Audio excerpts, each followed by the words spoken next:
So if you're given three equations and there are three different variables in those equations, you have to do a lot more strategies to be able to find the answers than if you're given two. The first goal is to use the elimination method to get expressions with just two variables and then solve from there. So first, I want to use the first and second equations, and my goal here is to eliminate the letter z. So I'm going to rewrite the first and second equation, and because both of the z's are a minus sign or negative, I need to multiply the second equation by -1, so the z's will cancel each other out. The x's also cancel each other out. You're left with 1y, and the z's also cancel each other out. Then on the other side of the equal sign, you get 3 minus 2, which equals 1. So, without doing too much work, we now know that y equals 1. So we're going to rewrite y equals 1 at the top just to keep track of everything.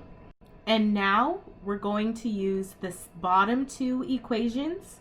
And again, we are going to try to eliminate z. And now that we have y, we can plug it in and solve for x. So now I'm going to rewrite the equations, knowing that we are trying to eliminate z to solve for our answer. To eliminate z, we need to multiply the first equation by 3.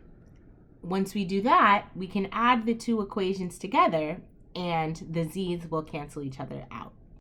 So now we're going to rewrite our first equation, which has now been multiplied by 3, and we're going to add it to our second equation.